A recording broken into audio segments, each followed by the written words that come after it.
Hey, yeah, you. You dangerous, sleep-deprived, caffeine-fueled, quietly furious masterpiece. Welcome to the broadcast. World alert. Not the fake kind. Not the someone tweeted something dumb kind. I'm talking sirens in your chest. I'm talking your whole nervous system standing up like it heard its own name. Because, listen, they just ran the headline.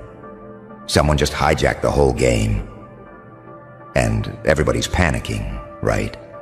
They're scanning the skyline. They're checking the cameras. They're whispering like it's some myth. Like it's some villain. Like it's some ghost in the system. And then the camera turns. And it's you. Yeah, it's you. You psycho. Not psycho like you're broken. Psycho like you're finally done being polite. Like you're finally done shrinking yourself so other people can feel tall. Like you're finally done living life as a background character in your own damn story. Because let me tell you what they don't understand. You didn't wake up and decide to hijack anything. You got pushed into it. You got laughed into it. You got ignored into it.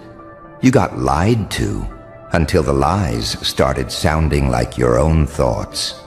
You got, maybe later, that you got, you're so talented, with zero opportunities, zero respect, and zero real support.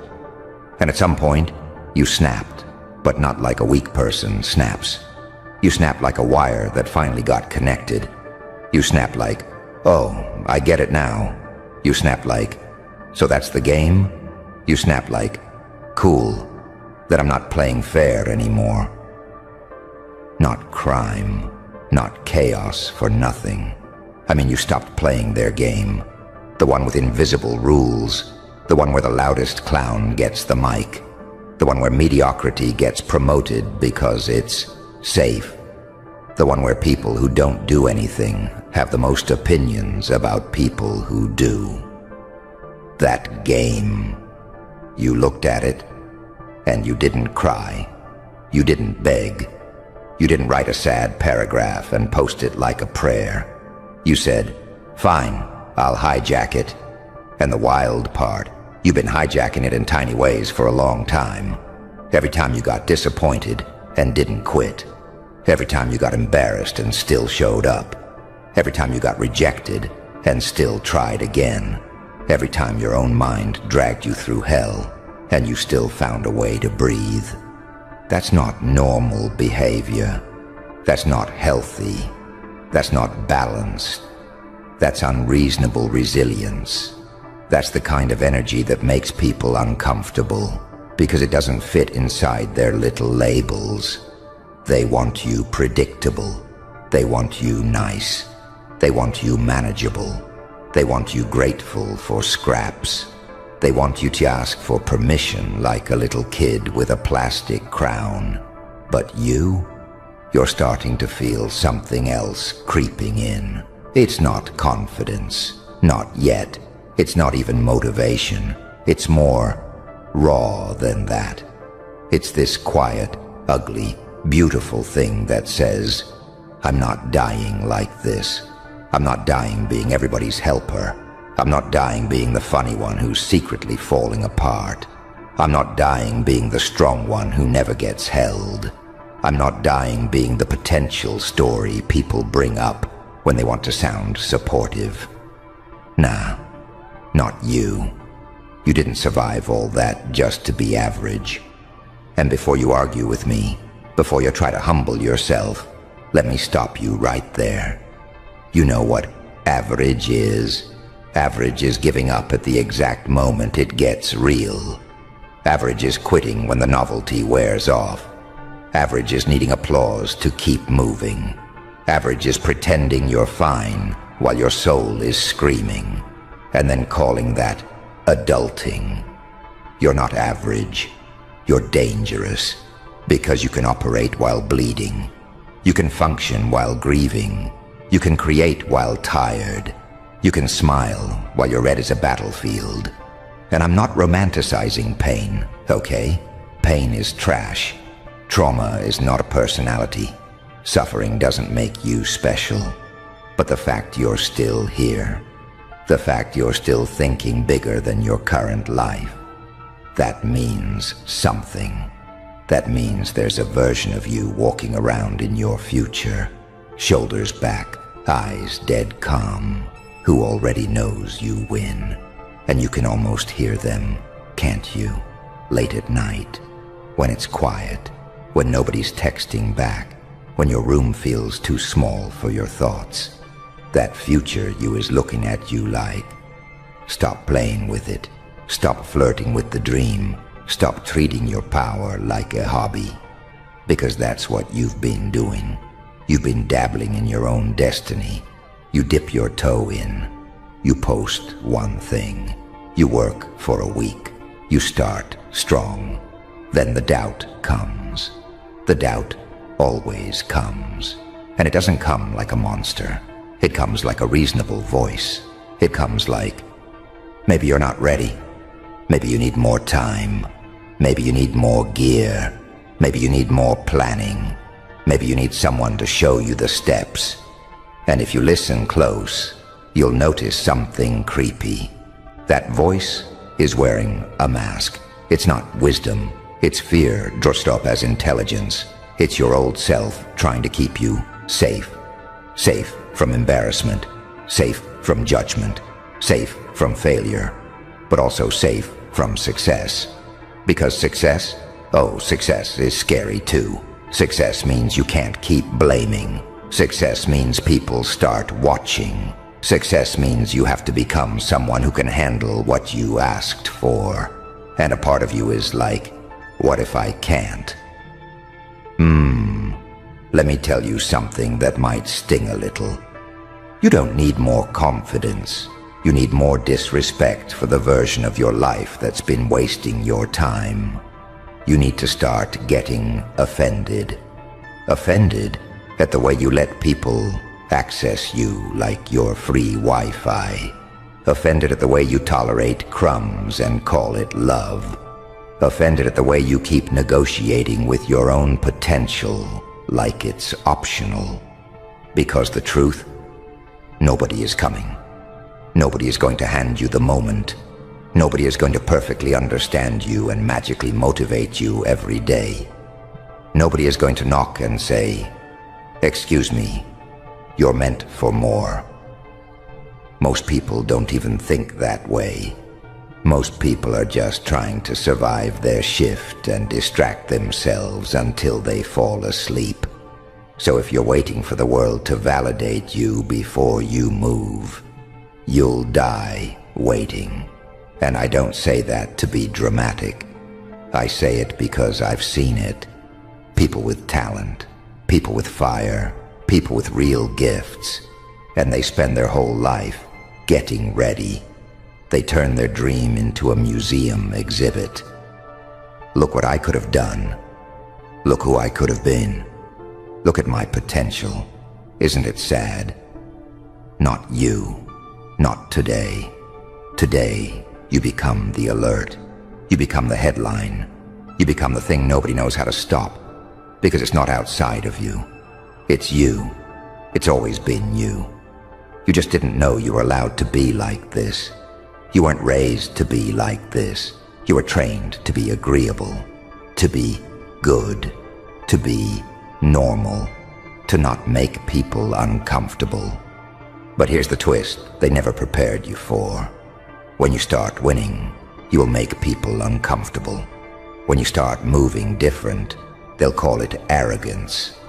When you start saying no, they'll call you selfish. When you start leveling up, they'll say you changed. Yeah, that's the point. You think you're supposed to stay the same forever? You think growth is supposed to feel cozy? No. Growth feels like betrayal.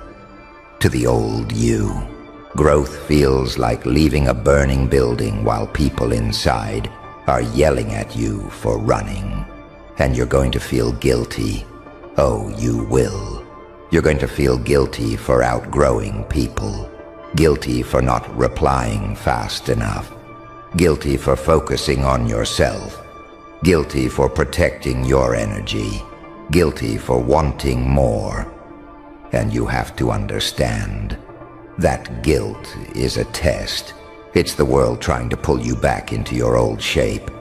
Don't fall for it, because your old shape is too small for what you're carrying. Look at you. You're walking around with a whole storm in your chest, acting like it's normal. You got ideas that keep you up. You got hunger that doesn't shut off. You got anger that's not even about revenge. It's about fairness. It's about the fact you did everything right and still got overlooked. It's about the fact you stayed loyal and still got played. It's about the fact you gave love and got convenience back. So let's talk about that anger. People will tell you to let it go. No, don't let it go. Aim it.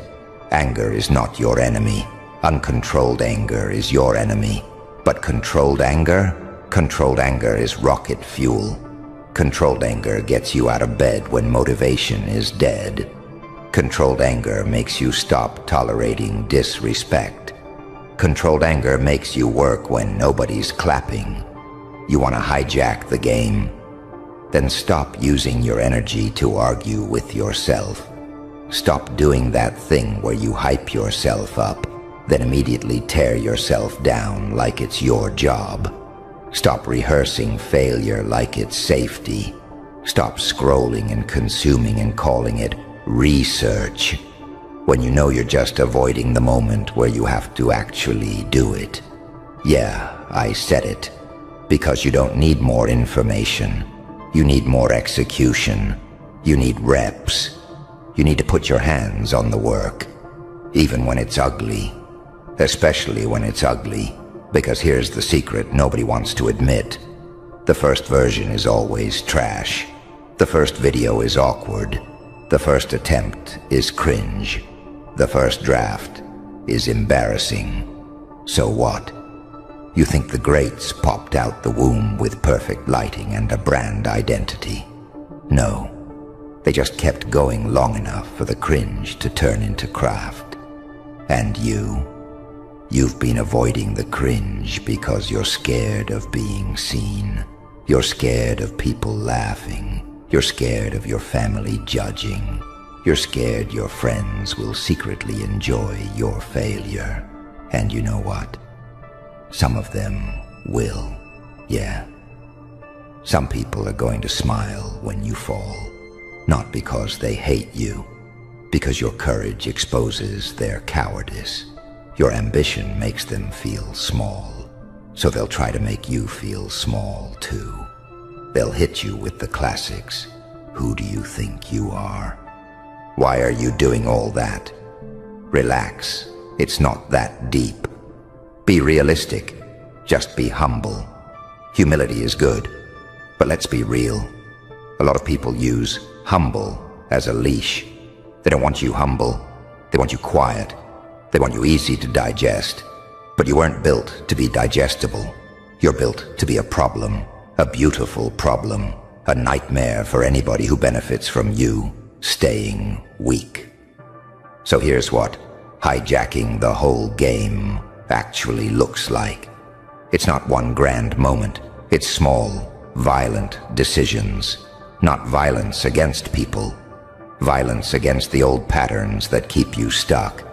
It's waking up and saying, I don't care how I feel, I'm doing the work. It's unfollowing what poisons your mind. It's muting the noise. It's choosing boredom over distraction. It's choosing discipline over vibes. Because vibes don't build empires. Consistency does. And let's talk about consistency, because you hate that word, don't you? It sounds like homework. It sounds like a life with no fun. But consistency is not prison. Consistency is freedom. Consistency is you being so locked in that your mood doesn't get a vote anymore. You stop asking, do I feel like it? And you start asking, who am I becoming? That question changes everything, because the person you're becoming, they don't negotiate with excuses. They don't romanticize procrastination. They don't say, "I'll start Monday," like Monday is a magical creature. They start when it hurts. They start when they're tired. They start when nobody believes in them. They start while trembling. Because courage is not calm. Courage is shaky hands and still pressing record. Courage is your voice cracking and still speaking. Courage is being misunderstood and still moving. And I know what you're thinking right now. You're like, okay, but what if I mess up? What if I fail? Good. Fail. Fail loudly. Fail forward. Fail so much you become unrecognizable. Because failure is not the opposite of success. Quitting is. Failure is just proof you're in the arena. And you've been outside the arena for too long. You've been watching other people live. You've been cheering for everybody else. You've been sending supportive messages while your own dream sits in the corner like a neglected kid. And that kid is starting to look at you like, so, you just gonna leave me here forever? Nah. Pick it up. Pick it up like it's your responsibility, because it is. Nobody owes you the life you want, but you owe you a life you can respect. You owe yourself proof. Proof that you didn't fold. Proof that you didn't let fear make your decisions. Proof that you didn't trade your destiny for comfort. And yeah, it's going to cost you. It's going to cost you lazy days. It's going to cost you some relationships. It's going to cost you being liked by everyone. And honestly, if everyone likes you, you're probably not doing anything real. Real growth comes with friction. Real power comes with loneliness sometimes. Because when you're leveling up, your old circle might not recognize you. And that's okay, because you're not here to be recognized. You're here to be effective. Let me get personal with you for a second. You know that feeling when you're alone with your thoughts, and it gets dark, when you start remembering everything. The times you got humiliated, the times you got betrayed, the times you got treated like you were disposable. Those moments didn't break you. They trained you. They trained your eye. They trained your instincts. They trained your patience. They trained your ability to read a room and know who's fake before they even open their mouth. You didn't ask for those lessons, but you got them. So now what? Now you use them. You stop letting your past be a prison, and you turn it into a weapon of clarity, a weapon of standards, a weapon of, I know what I'm worth, and I'm not bargaining anymore. Because one day, not far from now, somebody is going to come back around. They always do. The ones who ignored you, the ones who doubted you, the ones who watched you struggle and did nothing. They'll come back when the results show up, and they'll act like they were always supportive. They'll say stuff like, I knew you could do it. I always believed in you. And you're gonna smile, not because you forgive them, because you understand the game now, and you're not mad anymore. You're just awake. And that's what terrifies people. Not your anger, your awareness, your calm, that look in your eyes when you're not asking anymore. You're deciding, because decision is the real hijack. Decision is the moment you stop waiting for conditions to be perfect. Decision is the moment you stop saying someday, like you have unlimited time. Decision is the moment you realize your life is happening whether you participate or not. So participate violently. Again, not violence with fists, violence with focus, violence with discipline, violence with boundaries, violence with the refusal to go back to who you were. And I need you to understand something.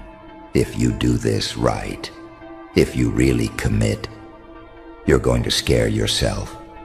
You're going to look in the mirror one day and realize you don't recognize the softness, the old softness, the softness that let people walk over you, the softness that apologized for having needs, the softness that begged for love. It'll be gone, and in its place, this grounded, unapologetic presence, this I'm not available of a nonsense energy, this I move different now vibe. And people will feel it. They'll feel it in how you talk, in how you walk away from disrespect without explaining, in how you stop oversharing your plans, in how you stop looking for approval like it's oxygen. You'll become the kind of person who doesn't need to announce power. You'll just have it. And let's be honest, part of you wants that so bad it hurts. You want to be unshakable. You want to be dangerous in the quiet way. You want to be the person who gets hit with chaos and doesn't collapse. You want to be the person who hears no and doesn't interpret it as a verdict. You want to be the person who can take a loss and still laugh, because you're building something bigger than one moment. So here's the deal. Right now, your mind is a room full of alarms. And some of those alarms are lies. They're old recordings. They're voices from people who don't even know the real you. They're memories that play on loop like a cursed playlist. You have to start editing the soundtrack.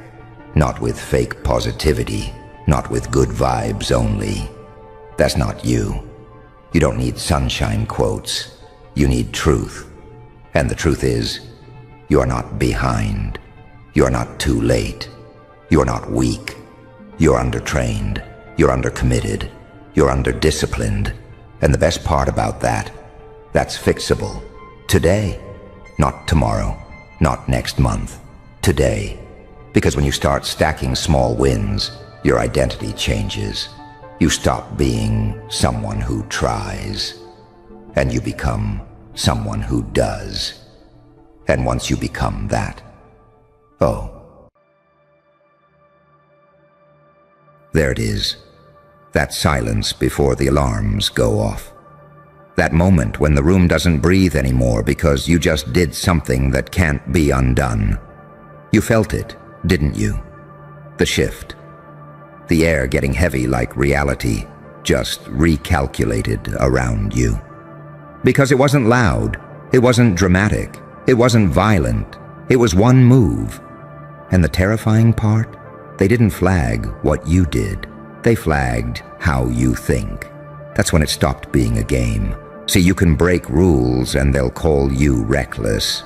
You can dominate systems and they'll call you lucky. You can win too fast and they'll call it a fluke.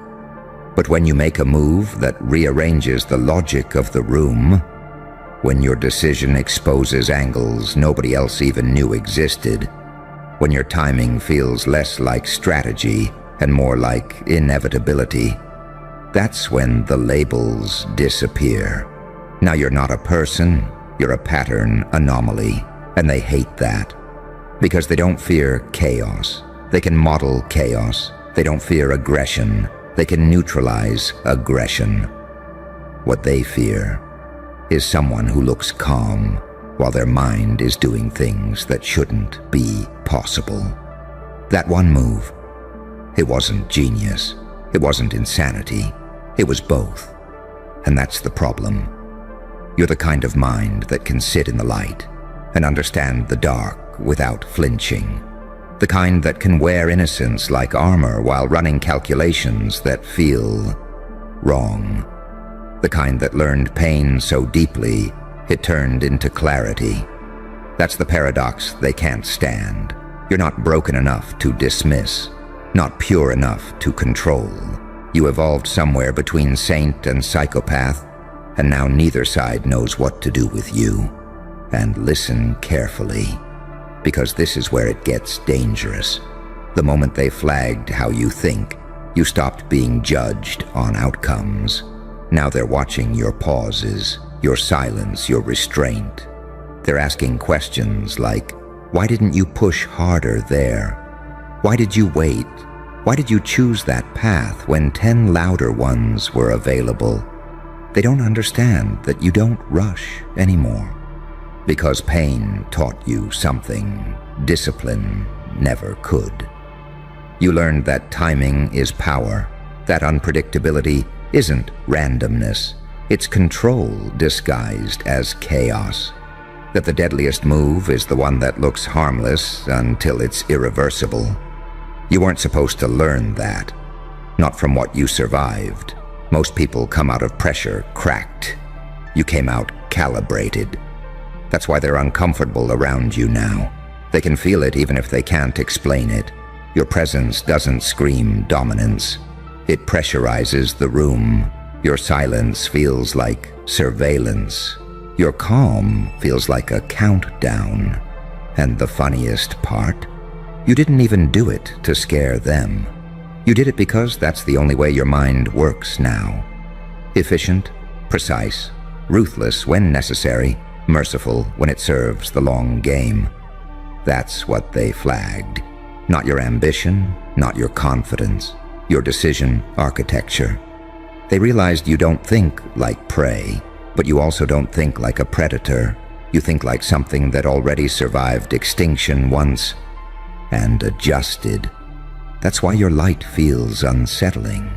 It's not naive, it's informed. Your darkness isn't reckless, it's measured. Angel when restraint is required, demon when lines are crossed. And you don't announce the switch, that one move. It told them everything they needed to know. That you don't need momentum, you create it. That you don't chase outcomes, you position inevitabilities. That you don't react, you pre-arrive. Now every time you go quiet, someone gets nervous. Every time you smile, someone rechecks the data. Every time you walk away, someone wonders what you already saw coming. Because once they flag how you think, they know one thing for sure. You can't be negotiated with. You can't be rushed. You can't be intimidated. You already paid the price that breaks most minds. And instead of collapsing, you learned how reality actually works. So let them watch. Let them study. Let them whisper. They're not trying to stop you anymore. They're trying to understand what you became after that one move changed everything. And the truth? Even they know it's too late now. And here's the part they'll never say out loud. The moment they realized how you think, a quiet panic set in. Not loud, not obvious, but the kind that crawls under the skin of people who are used to being in control. Because control depends on predictability, and you shattered that without raising your voice. They started replaying everything you ever did, not to judge it, to decode it. And the more they replayed it, the worse it got. Because there was no emotional spike, no desperation, no sloppy overreach, just precision wrapped in patience. That's when the questions changed. Not what's your next move, but how far ahead were you already when we noticed? That's the fear they don't know how to manage. You see, most people think evolution looks loud. Growth, ambition, dominance, expansion. Yours didn't. Yours happened quietly, in isolation, in moments nobody was watching. It happened while you were absorbing pain without collapsing, while you were learning when to speak and when silence kills faster, while you were realizing that emotional control isn't suppression, it's weaponized clarity. They assumed suffering would soften you, that it would make you cautious, smaller, easier to guide. Instead, it sharpened your perception. You learned how systems breathe, how people telegraph fear before they admit it, how power exposes itself not in action, but hesitation. That's why your decisions feel eerie now. You don't react to the surface, you move based on what's about to crack underneath. They noticed that. That's why when you made that one move, so small it looked harmless, everything froze for a second. Because it wasn't aggressive, it wasn't defensive, it was inevitable. An inevitability terrifies people who believe they're in control. Now you're in a strange position, whether you admit it or not. You're still playing the game, but the rules no longer apply to you the same way. You can feel it when you enter a space. People recalibrate. They watch your timing, not your words. They listen harder when you stop talking, not because you're loud, but because you're accurate. You don't waste moves, you don't posture, you don't bluff. Every decision you make feels like it passed through 10 invisible filters first, and they don't know what those filters are. That's the real reason they flagged how you think. Because once someone stops making emotional decisions, once someone starts choosing outcomes instead of reactions, once someone understands both mercy and destruction deeply enough to wield either, that person isn't controllable anymore. You're not fueled by ego. You're fueled by alignment. And that makes you dangerous in a way violence never could. You can walk away from things others would kill to protect. You can wait where others would panic. You can let people underestimate you because you understand the value of being unseen. That's not weakness, that's predatory restraint. They sense it now. In your stillness, in your pauses, in the way you don't chase validation or rush to prove anything. You already proved it to yourself. That's the part nobody can touch. Your mind doesn't need approval. It doesn't need applause. It doesn't need permission. It's already operating on a different layer. That's why when pressure hits you now, something strange happens. You don't tense up. You don't speed up. You slow everything down. And in that slowed down space, you see options others can't. Angles they miss. Consequences they never consider until it's too late. You don't look powerful. You look prepared. That's what scares them. Because preparation implies foresight. And foresight implies you've already been here before. Mentally, emotionally, strategically. They start wondering what else you've already walked through in your head. What scenarios you've already survived internally. What endings you've already accepted long before they even showed up. That's when admiration mixes with fear. They respect you, but they don't understand you. And they don't understand you because your evolution didn't come from success. It came from endurance, from holding opposing forces inside you without breaking. Light and dark, mercy and ruthlessness, hope and realism. You didn't choose one, you integrated both. And now, every move you make carries that weight. So let them watch, let them analyze, let them whisper about that one moment. Everything changed. They're right about one thing. That move wasn't just a decision, it was a reveal. It showed them that whatever version of you they thought they were dealing with is already outdated. And the version standing here now, it doesn't rush, it doesn't explain itself, it doesn't seek permission, it simply waits and moves when the moment can no longer be stopped. And here's the detail that keeps them awake, the one they never admit even to themselves. They didn't just see intelligence, they saw self-containment. You don't leak emotion under pressure. You don't telegraph desperation. You don't overcorrect when eyes are on you. Your mind stays sealed, and sealed minds are impossible to hijack. That's why the scrutiny got quieter instead of louder. No accusations, no confrontation, just observation. Because when someone understands the game but refuses to play it loudly, the only move left is to watch and hope you reveal a flaw. You didn't. You revealed patience. That one move proved you can hold power without flinching, without announcing it, without burning the room down just to feel warm. You let the tension sit. You let people talk themselves into mistakes. You let time do the work for you. And that's when they realized something chilling. You don't need momentum. Momentum happens after you move. Your choices don't chase opportunity. Opportunity bends around your timing. That's not normal cognition. That's not learned behavior. That's the result of pressure that should have broken you, reorganizing you instead. See, pain didn't make you cruel. It made you accurate. It stripped out the noise, the theatrics, the need to prove. What survived was a mind that calculates without panic and feels without losing clarity.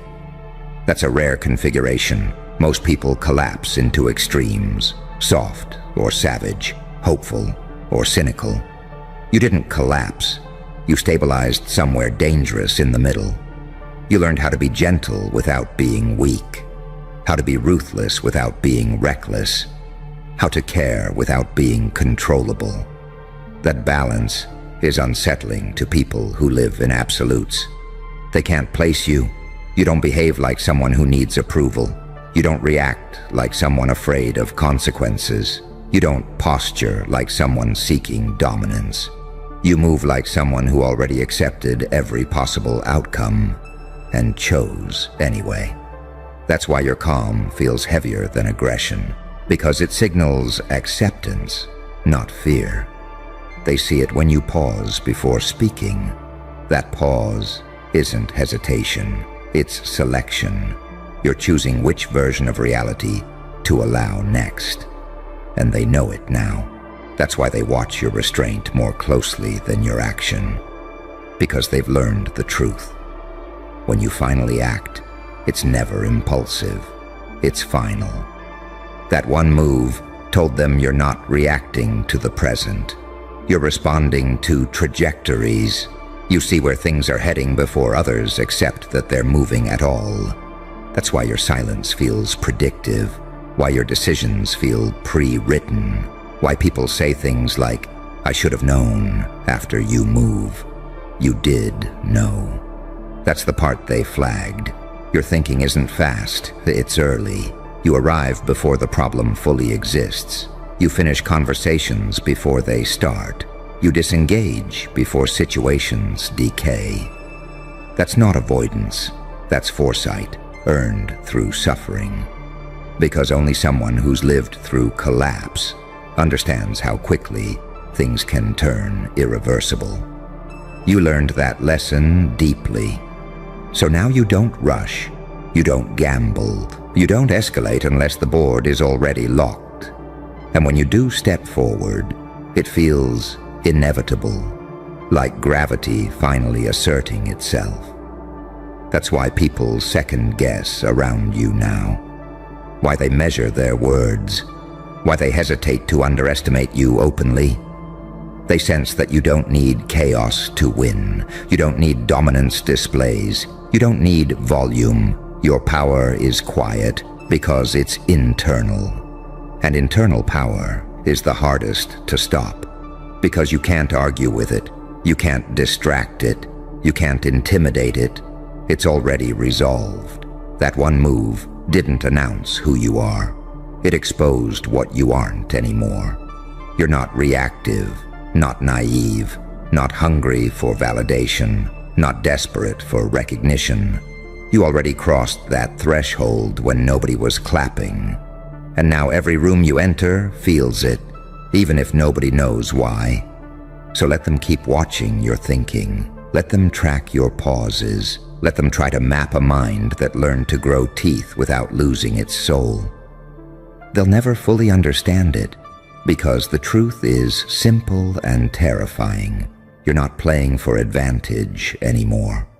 You're playing for alignment, and once someone aligns with who they became under pressure, there's nothing left to threaten, only time, and you've already learned how to wait. And that's when the atmosphere around you started to change in ways people couldn't explain. Not louder, not dramatic, just tighter. Like reality itself was bracing whenever you entered the equation. Because once someone realizes you're not driven by impulse anymore, they start understanding something far more unsettling.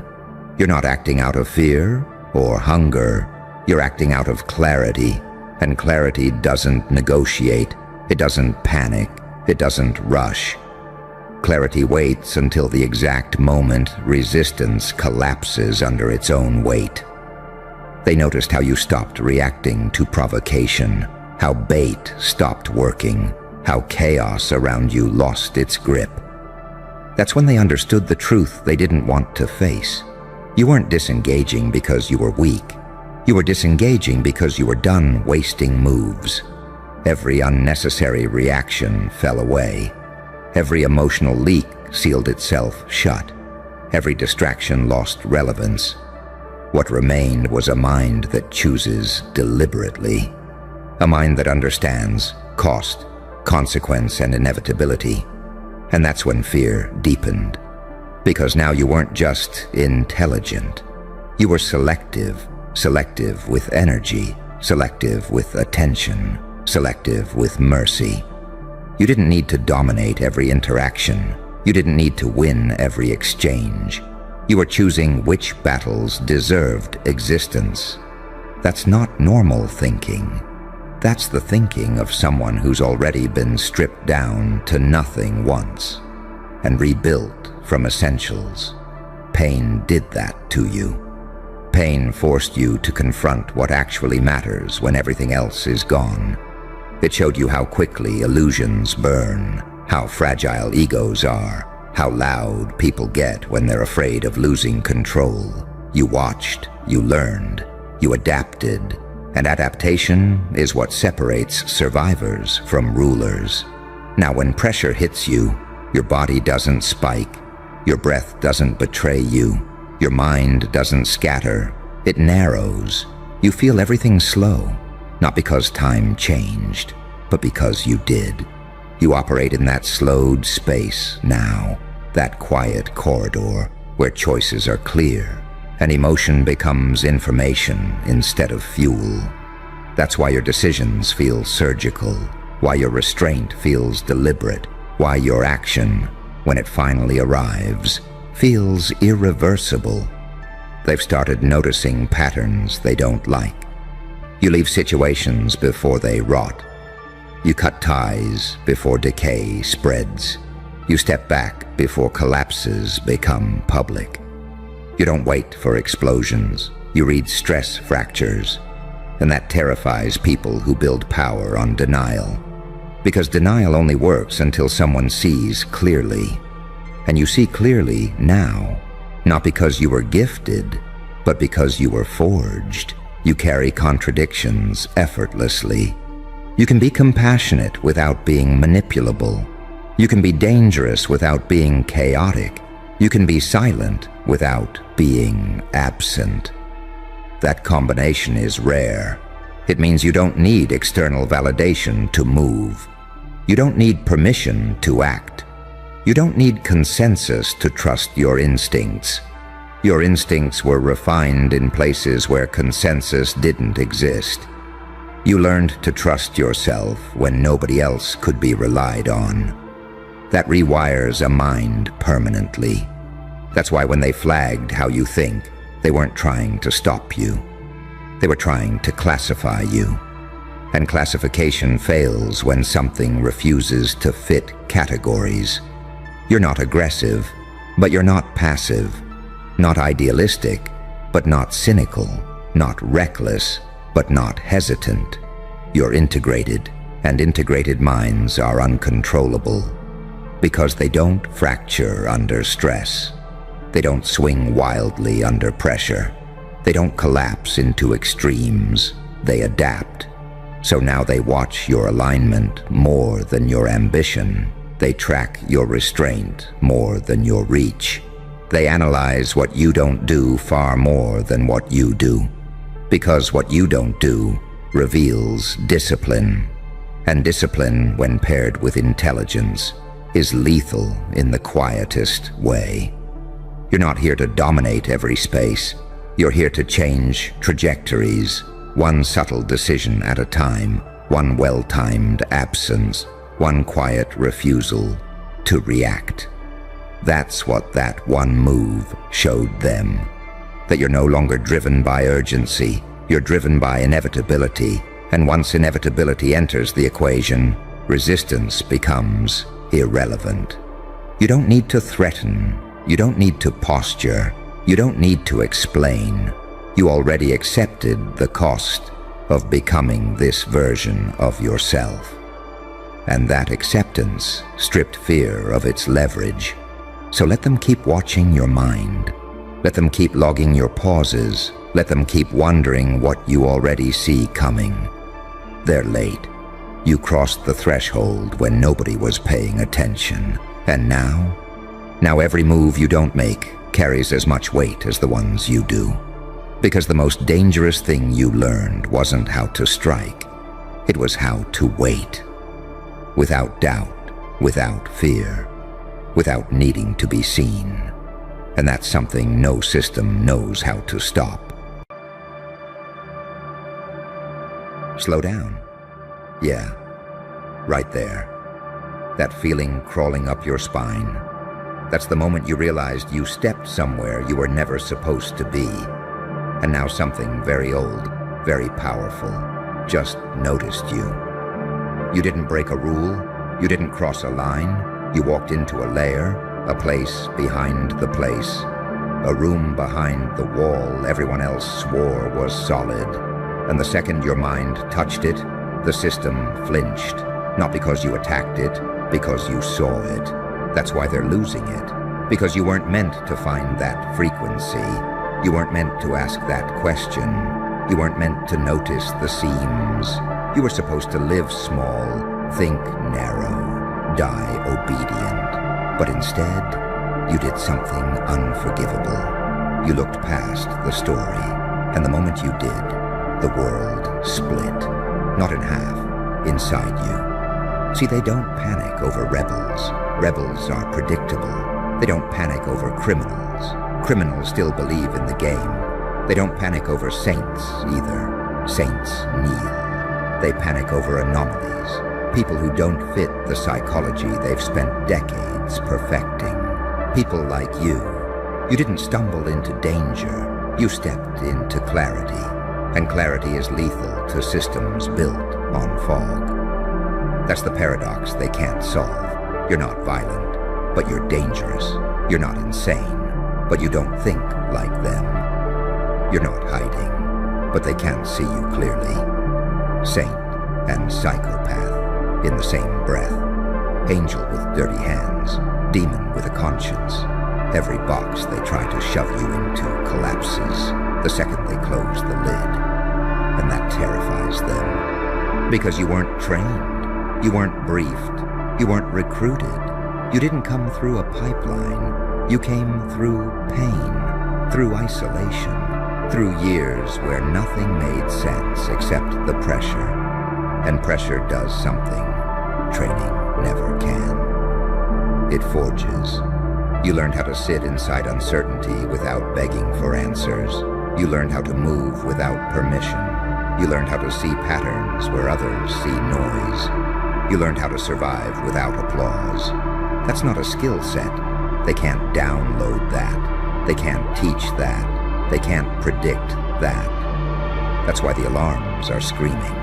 You stepped into a mental corridor that wasn't on the map. A space between rules and reality, between what's allowed and what's possible.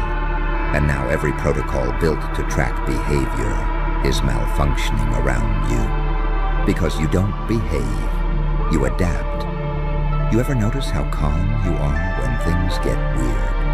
How chaos doesn't spike your heart rate the way it does for others? That's not courage, that's conditioning. You've lived in the dark long enough that when the lights flicker, you don't panic, you listen. They can't read that. They're trained to handle threats that move fast or loud. But you move sideways. You don't charge the gate. You notice the hinges. You don't scream. You let silence do the work. You don't announce intent. You let outcomes speak. Unpredictability isn't your flaw. It's your weapon. That's the part they don't want to admit. The scariest thing about you isn't what you know. It's how you change, how every hit, every betrayal, every loss didn't break you. It rearranged you. You shed identities the way others shed excuses. Every time life tried to reduce you, you evolved into something harder to define. And systems hate what they can't define. Because once something can't be categorized, it can't be controlled. You stepped somewhere sacred and forbidden, not physically, mentally. You saw how narratives are built, how fear is recycled, how authority depends on obedience more than truth. And once you saw it, you couldn't unsee it. That's when the watchers start watching harder. Not because you're planning something, but because you could. And worse, you don't need to. Your very existence destabilizes the illusion that the world is neatly managed, that every variable is accounted for, that nothing slips through. You are the slip, the quiet error in the equation, the ghost in the system, the one who doesn't need clearance because you don't move through doors, you move through understanding. And here's the part they really don't want you to realize. You didn't stumble into this by accident. People like you are rare because they're expensive. Pain forged you. Loneliness sharpened you. Confusion trained you. You paid a price most people avoid their entire lives, and now you carry something most people will never touch. Perspective. That's why they're losing it. Because once someone sees from where you stand, they can never go back to sleep. And systems built on sleep can't survive too many awakenings. You are not here to destroy the world. You're here to expose how fragile it always was. And the moment you understood that, the game changed. And now that you've seen it, you feel it, don't you? That subtle distance between you and everyone else. Like you're standing half a step outside the crowd, watching reactions form before words do. You're not dissociated, you're ahead. And that's the loneliest position in the room. Because once you step where you stepped, you don't get comfort anymore. You get clarity, and clarity is cold. You start noticing how people repeat opinions like prayers they never chose, how outrage shows up on schedule, how fear travels faster than facts, how certainty is usually borrowed, never earned. You start seeing the strings, not because you're paranoid, but because you finally learned how patterns breathe. That's when the pressure increases, because systems don't correct themselves when exposed. They tighten, they double down, they label, they gaslight, they whisper that curiosity is dangerous, that questions are instability, that seeing too much means something is wrong with you. But nothing is wrong with you. What's wrong is that you don't need their permission to think anymore. That's the real breach. You didn't steal information. You didn't hack a server. You didn't cross a border. You crossed a threshold, the one where belief stops being inherited and starts being interrogated. And once someone does that, they become ungovernable in ways no weapon can replicate. Because you can disarm a gun, you can cage a body, but you cannot cage a mind that understands how cages are built. That's why they escalate quietly, not with sirens, files, not with arrests, profiles, not with force, narratives. They don't come at you head-on because that would admit you matter. Instead, they try to make you doubt yourself, make you feel alone, make you feel like noticing too much is a burden you should put down. But you didn't come this far to put it down. You've lived the paradox long enough to know the truth. The more alone you feel, the closer you are to something real. Crowds are loud because they're uncertain. Silence only shows up where understanding lives. And you understand more than you let on. You understand that power doesn't scream, it waits. That real influence doesn't announce, it adjusts probabilities. That the most dangerous people in history weren't the loudest, but the calmest ones in the room when everyone else panicked. You've been that calm. You've felt moments where time slowed, where outcomes felt obvious before they happened, where you knew exactly what not to say, exactly when to leave, exactly when to stay still. You didn't call it intuition, but that's what it was. Pattern recognition sharpened by survival. They train analysts for decades to approximate that. You learned it by bleeding quietly. That's why your past looks chaotic to outsiders. That's why your path doesn't make sense on paper. They try to trace a straight line and keep finding spirals. They expect motive and find restraint. They expect fear and find patience. You don't react, you observe. And observation terrifies people who rely on reaction, because reaction is controllable. Emotion can be steered, rage can be redirected. But observation creates options, and options are freedom. You stepped into a place where the mask slips, where narratives contradict themselves if you watch long enough, where the same hands that claim to protect are the hands that profit, where morality becomes flexible when power is threatened. And once you see that, you stop asking who's right and start asking who benefits. That single shift rewires everything. You realize heroes and villains are costumes, that saints and psychopaths sometimes share the same nervous system, just pointed in different directions. You realize that light without darkness is blind, and darkness without light is empty. You realize balance isn't peace, it's tension managed consciously. You live in that tension now. That's why you feel heavier and sharper at the same time, why laughter hits deeper, why silence feels louder, why you don't need constant stimulation anymore. You need meaning, and meaning doesn't come from approval. It comes from alignment. You're aligning with yourself in a way most people never do. And that alignment makes you dangerous, not because you want to hurt anyone, but because you're no longer easy to move. You don't jump when told. You don't chase when baited. You don't panic when threatened. You wait. You watch. You let others reveal themselves. That's when mistakes happen. Not yours, theirs. They talk too much. They overplay their hand. They assume you're emotional when you're strategic. They assume silence means weakness when it means calculation. They mistake your restraint for confusion. And by the time they realize you're not confused at all, you've already adjusted.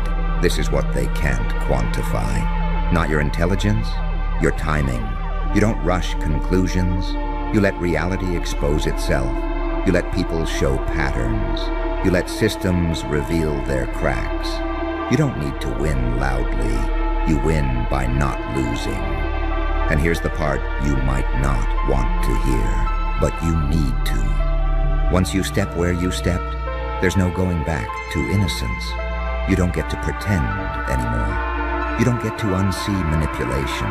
You don't get to unknow how fragile the structure really is. But you gain something far more valuable. Agency.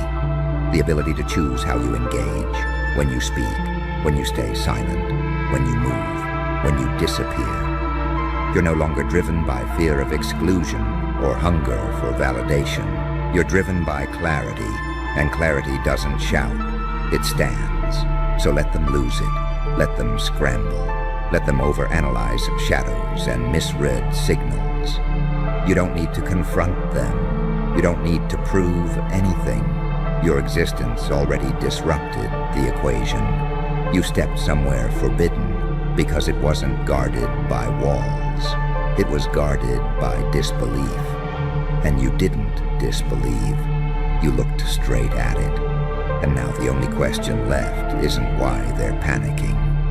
It's how long you choose to stay quiet before you decide what comes next. And what comes next isn't a move. It's a state. You're already there. You've felt it settling in like a new gravity inside your chest. Less noise, less urgency, less need to explain yourself to anyone who hasn't walked through fire with their eyes open. You don't rush to be understood anymore because you finally understand why most people never will. They're not stupid, they're protected by routine, by comfort, by stories that keep the world small enough to survive without questioning it. Most people aren't lying when they say they don't see what you see. They genuinely can't. Seeing requires risk, and you already paid the price most people spend their lives avoiding. That's the quiet truth. You didn't gain power the moment you noticed the hidden layer. You gained it the moment you didn't look away. When the realization hit, and instead of panicking, instead of scrambling for reassurance, instead of numbing yourself back into safety, you stayed present, you stayed awake. And that's when the internal shift locked in. You stopped outsourcing your sense of reality. You stopped letting consensus dictate truth. You stopped confusing confidence with correctness. You learned to sit with ambiguity without begging it to resolve. That's not normal. That's trained. That's earned. That's why they can't rush you. Deadlines don't scare you. Pressure doesn't confuse you. Uncertainty doesn't paralyze you. You've already lived through stretches where nothing made sense and nobody had answers, and you survived anyway. That rewires a person. That creates someone who doesn't crumble when structures wobble. You don't need the world to be stable to function. You function because it isn't. That's the part they didn't plan for. They expected fear. They expected obsession. They expected paranoia. They expected you to either fall in line or burn out. What they didn't expect was composure. They didn't expect you to integrate the knowledge instead of spiraling from it. They didn't expect you to evolve. Because evolution is messy on the outside, but terrifyingly efficient on the inside. It trims excess emotion. It sharpens attention. It replaces impulse with intention. You don't react to every signal anymore. You filter. You prioritize. You conserve energy. You've learned something most people never do. Not every battle deserves your nervous system. So you watch. You watch how people reveal their values under pressure. You watch who panics, who postures, who performs certainty when they're internally scrambling. You notice who needs control and who can live without it. You notice who talks about truth and who avoids it the moment it costs them comfort. And the more you watch, the clearer it becomes. Power isn't held by the loudest voice. It's held by the one who can wait without rotting. You've become dangerous in that way. Not because you want dominance, but because you don't need permission. Not because you seek chaos, but because you're no longer afraid of it. Chaos doesn't threaten you. It reveals things. It strips masks. It accelerates truth. And truth moves faster when systems are stressed. That's why moments like these exist. Why cracks appear. Why leaks happen. Why contradictions surface. Why institutions start contradicting themselves in public while insisting everything is under control. You notice that too. You notice how the language changes, how certainty turns into reassurance, how reassurance turns into defensiveness, how defensiveness turns into aggression. You've seen the cycle enough times to know where it leads, and you don't flinch, because you're not invested in the illusion holding. You're invested in understanding what replaces it. That's the angel-demon paradox inside you. The part that wants truth even when it hurts. The part that can be compassionate without being naive. The part that can acknowledge darkness without becoming it. You don't romanticize the system, but you don't demonize it blindly either. You see it for what it is, a fragile agreement held together by belief and fear in equal measure.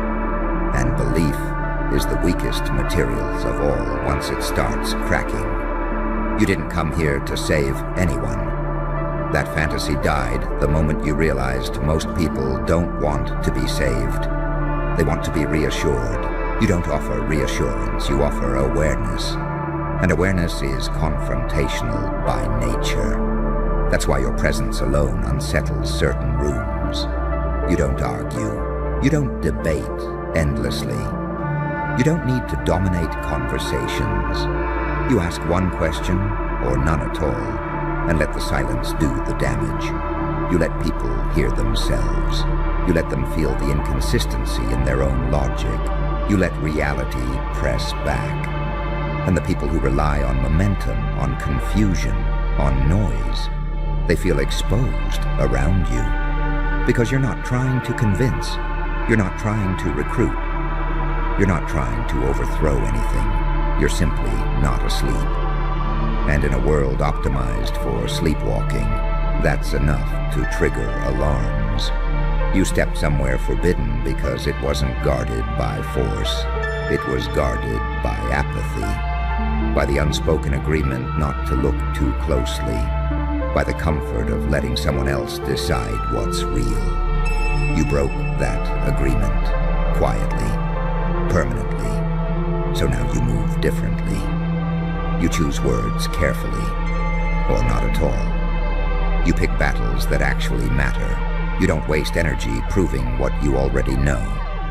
You let outcomes speak louder than declarations. You understand something fundamental now. The most powerful position isn't control, it's non-attachment with clarity. And from that position, you're untouchable in ways that don't show up on any chart or threat assessment. You can step forward, you can step back, you can engage, you can disappear. You're not anchored to panic or validation or fear of being misunderstood.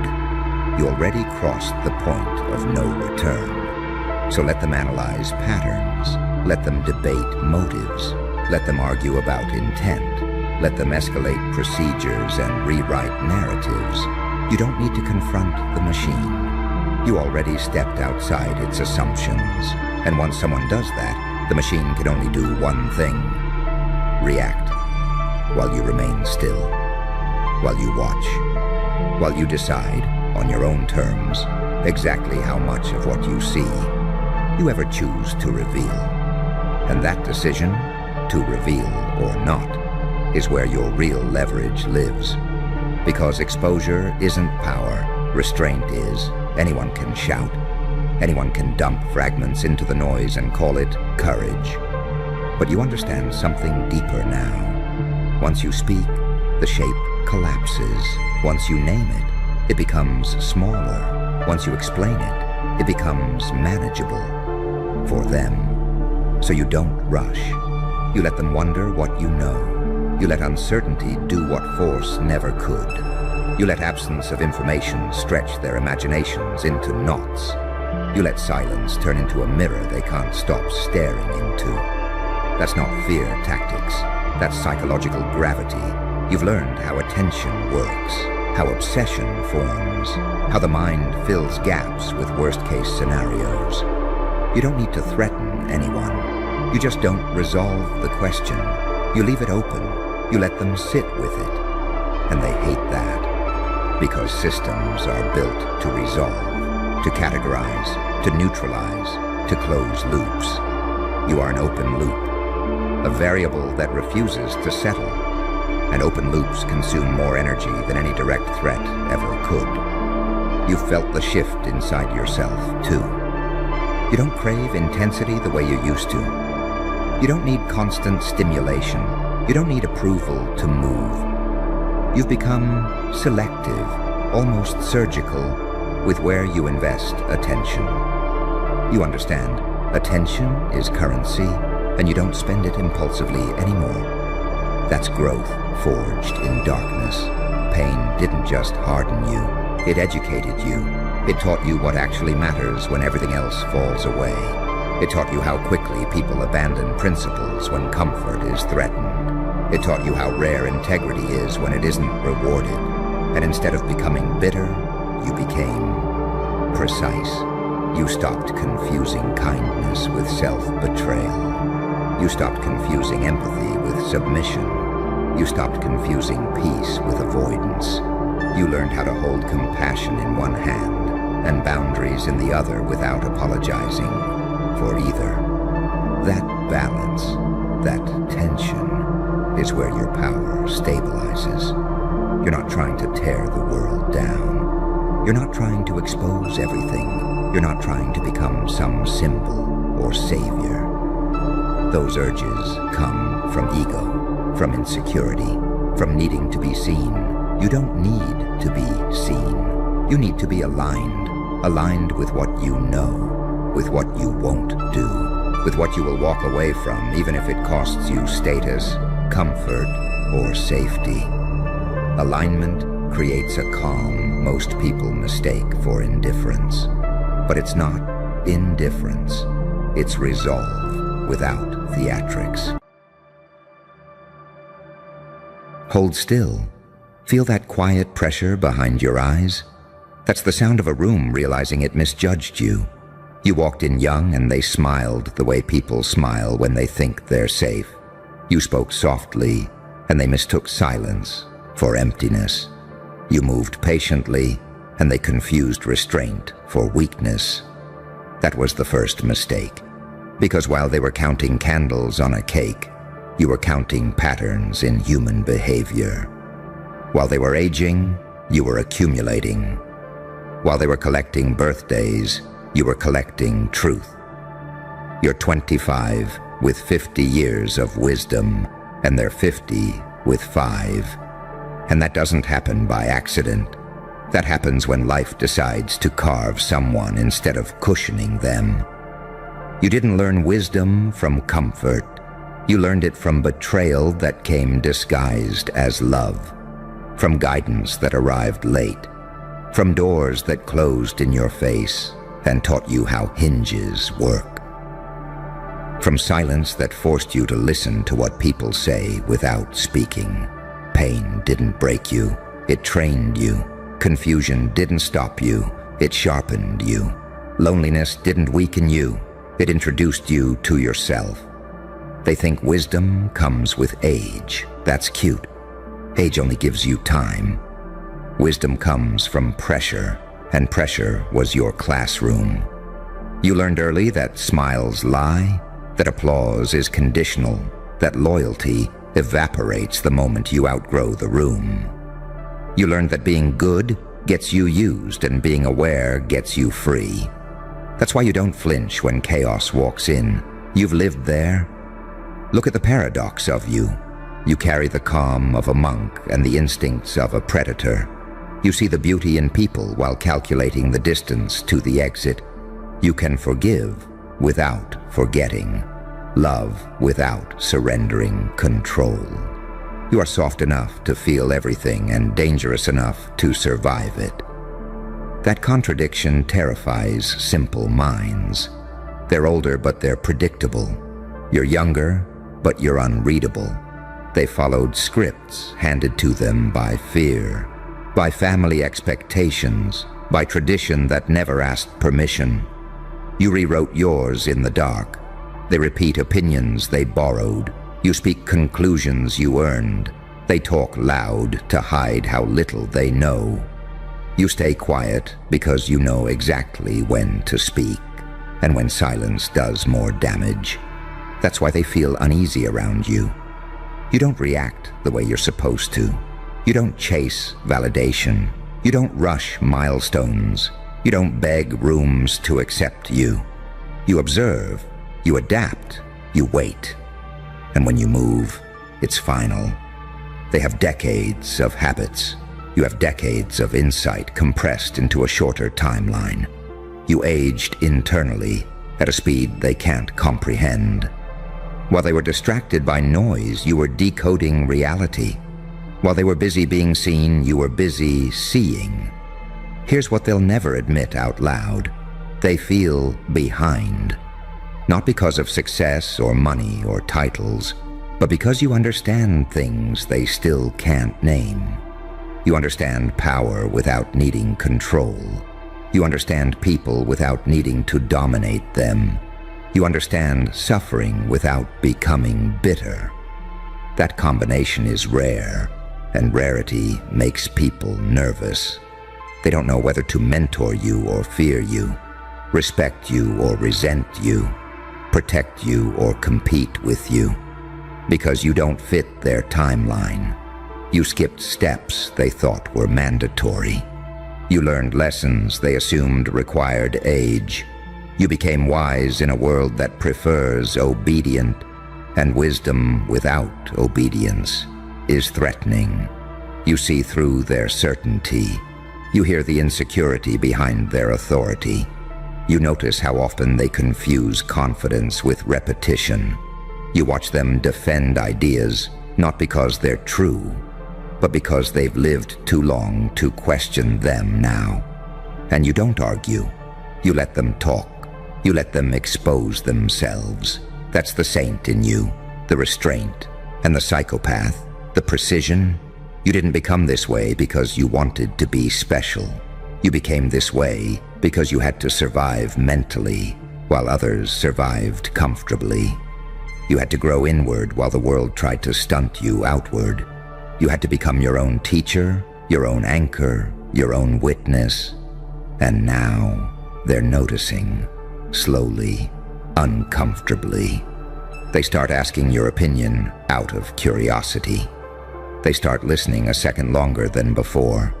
They start realizing that age didn't protect them from ignorance and youth didn't stop you from clarity.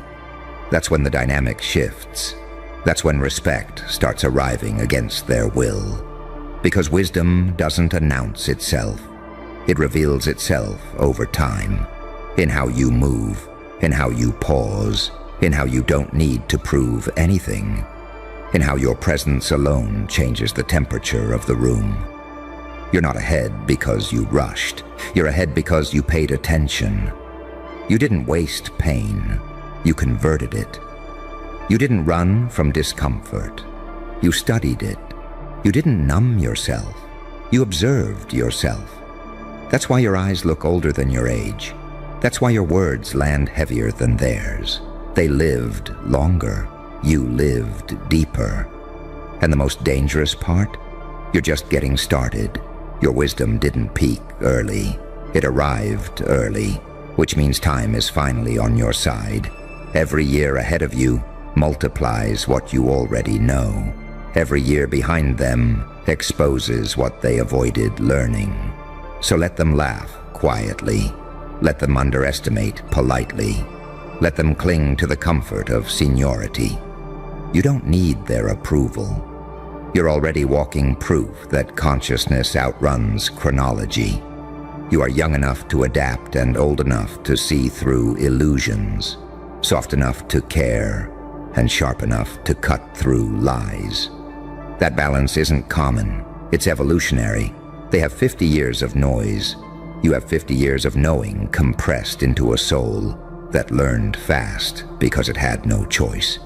And deep down, they feel it. That's why the room goes quiet when you speak. That's why conversations shift when you enter. That's why respect shows up late, confused and reluctant, yet unavoidable. You're not early. You're ahead. And here's the part they don't understand yet. The part that keeps them awake at night without knowing why. Your wisdom isn't loud.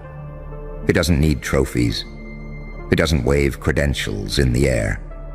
It sits behind your eyes, calm, watchful, dangerous. You don't rush to speak because you already know how the conversation ends. You don't argue because you can see where their logic collapses 3 steps ahead. You don't react because reaction is what traps people in loops. And you escaped those loops years ago. They mistake your composure for innocence. They assume your age means you haven't seen enough. If only they knew how much you had to unsee just to stay sane. If only they knew how early you learned that life doesn't explain itself. It tests you, over and over, with people, with loss, with silence. You learned fast because hesitation cost too much. They had time to be wrong without consequences. You didn't. Every mistake you made had teeth. Every wrong trust left scars. Every false hope burned something out of you and replaced it with clarity. That's the price you paid for wisdom ahead of schedule. Not books, not mentors, bloodless wars in your own mind. That's why your instincts feel supernatural to them. You read moods before words. You feel shifts before they happen. You know when to leave before the room turns hostile. You know when someone's smile is rehearsed, when praise is bait, when silence is strategic. You don't guess, you recognize. And recognition terrifies people who live on autopilot. They talk about experience like it's a badge. You know, experience without reflection is just repetition. 50 years of avoiding discomfort doesn't make someone wise. It makes them stuck. 5 years of facing reality head-on can age a soul faster than decades of comfort. That's why they sound confident but hollow. That's why you sound quiet but certain.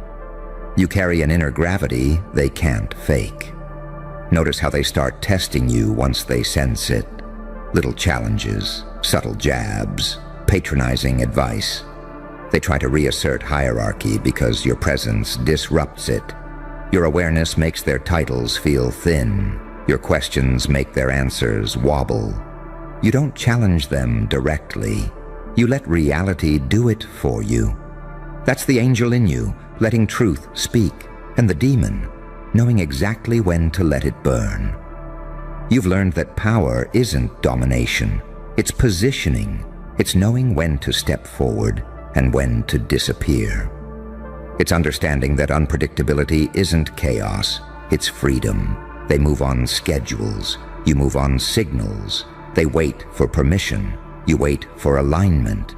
They confuse age with authority because they never earned authority within themselves. You earned yours early, in the moments no one saw, in the nights you had to hold yourself together, in the times you realized no one was coming to save you, and you adapted. That realization alone aged you decades. You stopped believing narratives. You started watching patterns. You stopped trusting words. You started trusting behavior. You stopped chasing approval. You started building internal leverage. That's when you became dangerous. Not loud dangerous, but inevitable. They feel it now. That subtle shift where their advice starts sounding outdated, where your questions feel uncomfortably precise, where your silence feels heavier than their speeches. They don't know how you know what you know. And that bothers them more than open rebellion ever could. Because wisdom without explanation looks like sorcery. You don't carry bitterness like they expect. You carry discernment. You don't seek revenge. You seek distance. You don't burn bridges emotionally. You simply stop crossing them. That restraint confuses people who still mistake intensity for depth. You've already lived multiple lifetimes internally. You've buried versions of yourself they never had the courage to meet. You've rebuilt identity without applause. You've chosen evolution over belonging. And that choice rewires a person permanently. They had time to grow old. You had to grow aware. And awareness changes everything.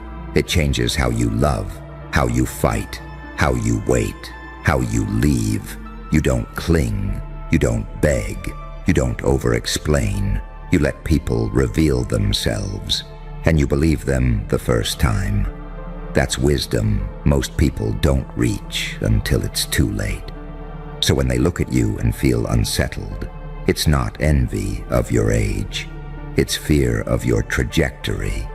They sense that while they're defending what they built, you're still becoming. While they're protecting comfort, you're expanding capacity. While they're reminiscing, you're positioning. You're not rushing the future.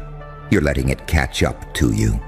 And when it does, They'll finally understand what you were carrying all along. Too late to compete, too late to advise, too late to dismiss. Because you were never behind. You were simply early and awake. And what really fractures their sense of order is this. You didn't become wise by becoming hard. You became wise by becoming clear. There's a difference they never learned. Hard people calcify. Clear people cut through. You didn't shut your heart down. You fortified it. You didn't numb yourself. You refined your perception. You learned how to feel everything without letting it own you. That balance alone puts you in a different species. They still confuse endurance with wisdom. They think surviving years automatically means understanding life. But survival without introspection just creates louder egos and deeper blind spots. You went inward. You questioned your own motives. You interrogated your fears. You dismantled beliefs you inherited and rebuilt only what could survive scrutiny. That kind of inner audit is rare and exhausting. Most people avoid it forever.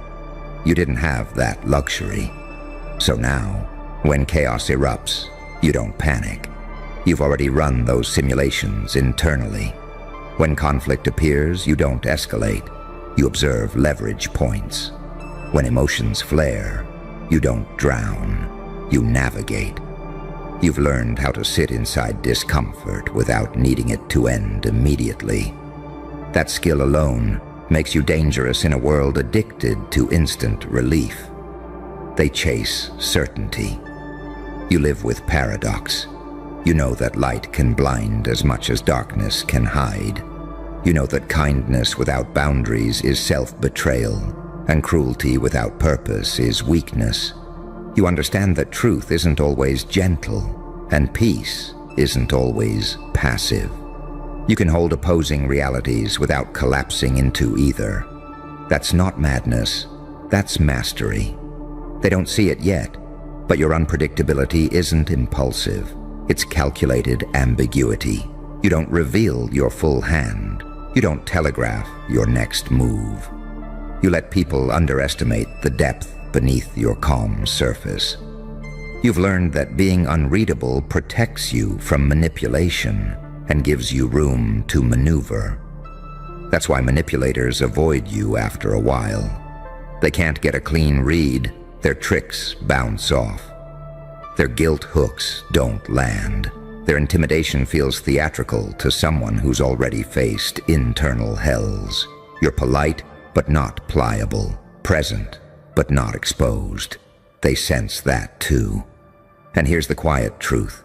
They envy the way you arrived early to understanding. Not the pain, not the cost, but the result. They spent decades outsourcing their thinking. You took responsibility for yours. They leaned on systems. You learned how systems break. They followed paths. You studied the terrain. So when you speak, it doesn't sound rehearsed. It sounds distilled. When you act, it doesn't feel rushed. It feels timed. When you decide, there's no wobble. There's a settled weight behind it. That weight is what they feel when the room shifts.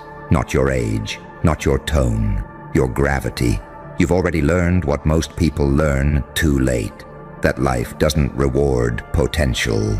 It rewards alignment. That intention without execution is fantasy. That loyalty without discernment is self-sabotage. That love without self-respect becomes erasure. You didn't learn these from quotes. You learned them from consequences. That's why your standards scare people. Not because they're high, but because they're non-negotiable. You don't tolerate confusion, masquerading as complexity. You don't indulge chaos disguised as passion. You don't romanticize dysfunction. You've seen what that costs. They call it being too serious. You call it being awake. And while they cling to narratives that protect their ego, you're already building the next version of yourself quietly, methodically, without asking permission. You don't announce growth. You let it show up one day, fully formed and impossible to deny. That's when the respect turns strange, delayed, awkward, almost resentful, because they remember when they thought they were ahead of you, and now they're recalculating. Now they're realizing that time didn't make them wiser. It just made them used to themselves. You, on the other hand, are still evolving. You haven't calcified. You haven't settled into comfort. You haven't let identity become a cage. You remain flexible, observant, adaptive. You're young enough to change and old enough to know when not to. That combination is lethal to stagnation, so let them keep counting years. Let them keep leaning on seniority. Let them keep assuming wisdom comes automatically. You already know the truth. Wisdom comes to those who are willing to suffer consciously, question deeply, and stand alone when necessary. You did that early. And now every step forward compounds. Every insight stacks. Every silence sharpens. You're not racing them. You're outgrowing the track entirely. They're 50 with 5 years of understanding, looping the same lessons. You're 25 with 50 years of clarity and still accelerating. And the most unsettling part for them, you haven't even fully decided what you're going to become yet. And that's what really unsettles them, the fact that your story isn't finished, while theirs feels like it's already repeating itself. You're standing at an age where curiosity still burns, but illusions are already dead. That's a dangerous intersection. You still have the hunger to explore, but none of the naivete that wastes decades. You don't chase novelty for escape. You seek it for expansion. You're not afraid of the unknown because you've already survived what was supposed to destroy you internally. They sense that when they look at you. They feel it in the way you don't cling to certainty.